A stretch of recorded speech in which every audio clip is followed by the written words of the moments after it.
ಜಿಟಿಡಿ ಥರಾನೆ ಸಿದ್ದು ಬೆನ್ನಿಗೆ ನಿಂತಿದ್ದಾರಾ ಹಲವು ನಾಯಕರು. ಜೆಡಿಎಸ್ ಬಿಜೆಪಿ ನಾಯಕರು ಸಿದ್ದರಾಮಯ್ಯಗೆ ಜೈ ಅಂತಾರ. ಎಸ್, ಇದನ್ನೇ ನೋಡಿ ರಾಜಕೀಯ ಅನ್ನೋದು. ಇಲ್ಲಿ ಯಾರು ನಮ್ಮೋರು ಯಾರು ವಿರೋಧಿಗಳು ಅಂತಾನೆ ಗೊತ್ತಾಗೋದಿಲ್ಲ.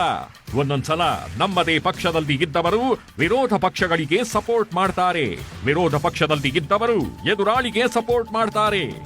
ಜಿಟಿ ದೇವೇಗೌಡರು ಜೆಡಿಎಸ್ ಪಕ್ಷದವರೇ ಆಗಿದ್ದರೂ ಕಾಂಗ್ರೆಸ್ಸಿನ ಸಿದ್ದರಾಮಯ್ಯ ಅವರನ್ನ ಚಾಮುಂಡೇಶ್ವರಿ ವರಪುತ್ರ ಅಂತ ಕೊಂಡಾಡಿದ್ರು.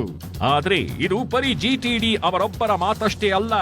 ಇದೇ ತರ ಸಿದ್ದರಾಮಯ್ಯನವರ ಪರವಾಗಿ ಜೈ ಅನ್ನೋದಕ್ಕೆ, ಅವರನ್ನ ಬೆಂಬಲಿಸಿ ನಿಲ್ಲೋದಕ್ಕೆ ಜೆಡಿಎಸ್ನ ಇನ್ನೂ ಅನೇಕ ನಾಯಕರು ತುದಿಗಾಲಲ್ಲಿ ನಿಂತಿದ್ದಾರೆ ಅಂತಾನೆ ಹೇಳಲಾಗ್ತಾಗಿದೆ. ಜೆಡಿಎಸ್ನಿಂದ ಕಳೆದ ಸಲ ಗೆದ್ದಿರೋ 19 ಶಾಸಕರು, ಅವರಲ್ಲಿ 10 ಮಂದಿ ಸಿದ್ದು ಬೆನ್ನಿಗೆ ನಿಂತರು